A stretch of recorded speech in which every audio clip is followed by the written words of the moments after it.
Hi, welcome to the workshop. So now, the next stage of the flamenco guitar build. The sides were bent in a previous video you may well have seen, and what we're going to look at now is the method that I've chosen to use to attach those sides to the actual neck itself. So, there's a couple of ways of achieving this. The most commonly used is to take the actual neck blank itself, to cut a channel in the side of it, which is the same width as the body would, slot it in, glue it in, everyone's a winner. That's absolutely brilliant if you have the skills or indeed tools to be able to do it. I've discovered an alternative method for attaching the body sides, which I must confess I've stolen from an amazing luthier called Pablo Requena, who is available on YouTube if you want to see somebody that really knows how to do this. The man is a master guitar maker, flamenco guitar maker, and yeah, I finished it. So the reason why I use this technique, and I've used it on the previous two guitars and it's worked quite well, is because it kind of removes a certain amount of the difficulty created by cutting a slot in the side and making sure that that slot is a nice snug fit. This is a little bit of a get out of jail card from the point of view of making sure that it fits properly. So in essence, what we're going to do is I'll show you on this one here, because in true Blue Peter kind of fashion, here's one I've done earlier, before the show. And as you can see, there's a couple of slots being cut in the side of the heel block. So essentially, we've measured down 320 millimeters from the point where the nut sits. So that aspect of the nut there is going to represent the sort of nut side intonation point, if you like. That's where the strings leave the headstock and start to become involved in the scale length of the actual fretboard itself. So I've marked a line along the underside of where the nut will sit, and I've measured down 328 millimeters. That is the 12th fret. That is the position of the 12th fret. 12th fret is where the sides of the flamenco guitar join the actual neck. So that's our first landmark. The next thing we need to do is to create these two lines here, which actually offer at 3 degrees from the right angle, if you like. Because if you imagine, guitar body has a curve to it, and as it enters the slot on the side of the guitar neck, it comes in at an angle, and that angle is roughly 3 degrees. So simply scribe a line from the 12th fret at this point towards the midline at a 3-degree angle. There's many ways of calculating that, I'm sure. Myself, I've made a little template out of a piece of card at a 3-degree angle, and I've used that just to mark that. On the sides, we're literally going to throw the line 90 degrees to the fretboard plane, straight down to create the front edge of the slot, if you like. And then the other lines, this line here, again at 90 degrees to the midline, and the one at the back, as you can see, is a tapering wedge. So that one moves forward, if you like, to create this triangular structure. And moving forward, I'm going to create a wedged piece of mahogany, the same wood as the neck blank, to make literally make a wedge, a triangular wedge, which will sit into these two slots. And then when the guitar neck, when the guitar body sides are offered in and the wedge is hammered down into that slot, it will push the body side tight into that line, thus creating a nice tight fit without the requirement for having to be 100% on the ball from the point of view of the kerf cut, the width of the cut that you're going to make. Yeah, so that's about the size of it. Obviously make sure you leave a little bit of wood. I've left 10 millimeters running right through the middle to hold it all together so the back end of it doesn't fall off. And that's what I'm going to do. So I show you now. Okay, got the neck in the vise.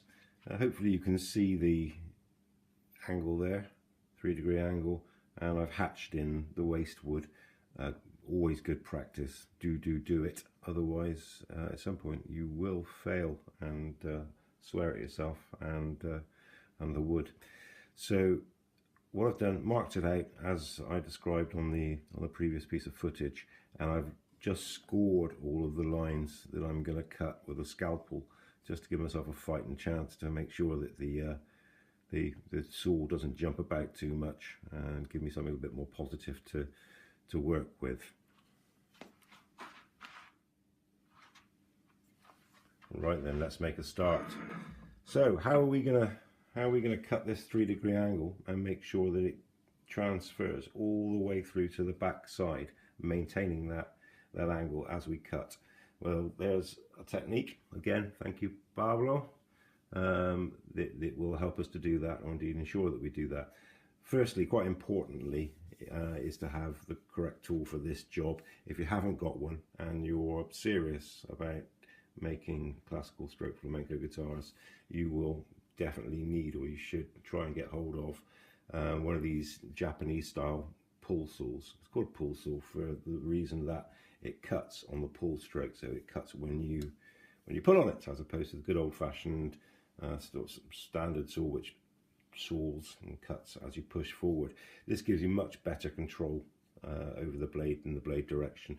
And what we're going to do is I'm going to eyeball now, excuse me while I sit down, I'm going to eyeball this 3-degree angle, and I'm going to get the saw started at that 3-degree angle, and I'm going to keep my eye on 2 points. I'm going to keep my eye on the angle, the 3-degree angle, and that 90-degree to the fretboard longitudinal angle. And quite simply, if I maintain the saw in both those planes and make sure that I'm cutting along the 3-degree angle and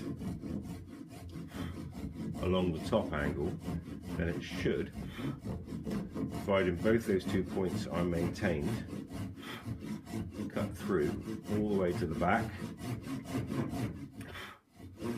with a degree of accuracy.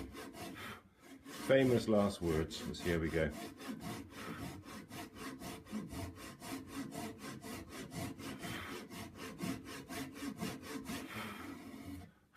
So again, I'm on line there, I'm on line there, so I know that it's cutting at that angle all the way through. One is kind of calculating the other, if you like.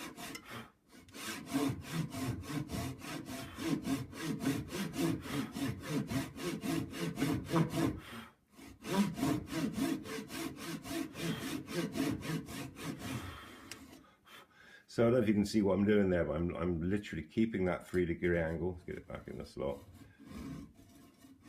And at some point, I've kind of decided to angle the saw in that direction, and I'm gradually chewing through that line, but again, maintaining the angle at this end so that it's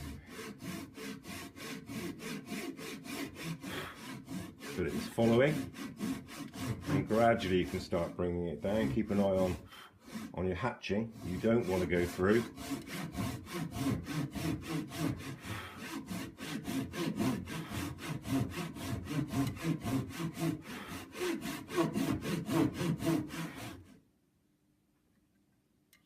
Yeah, we're good.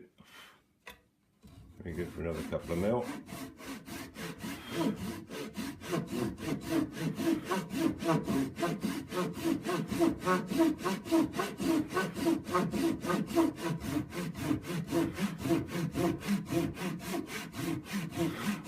So constantly eyeballing the 2 lines.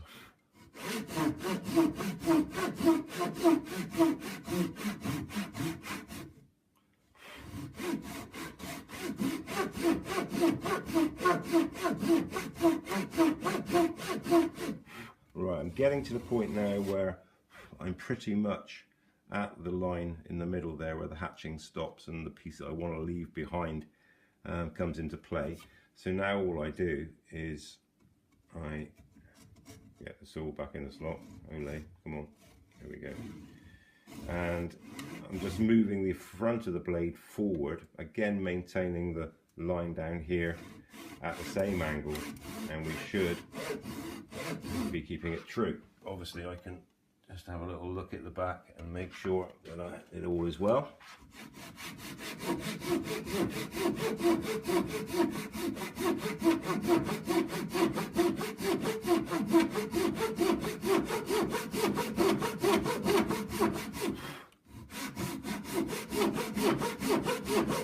So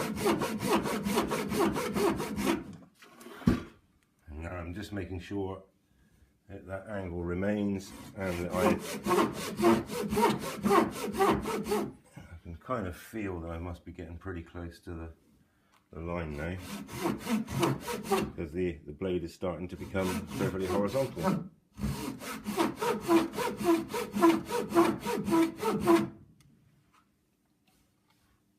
Yep, we're there.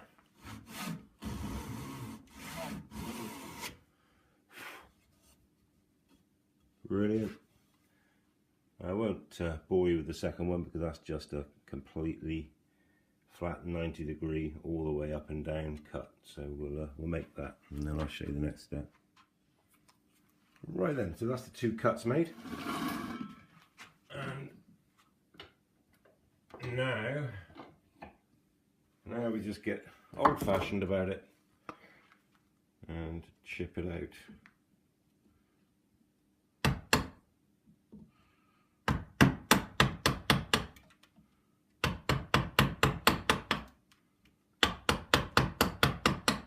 So effectively we're creating a kind of mortise and tenon, but a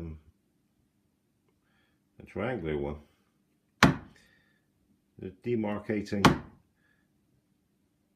the edge that we're going to leave behind, and you'll note that I've got my chisel with the flat side down, so we're cutting straight in and not cleaving it away, and that should create a nice get there we go, a nice straight line from which to work.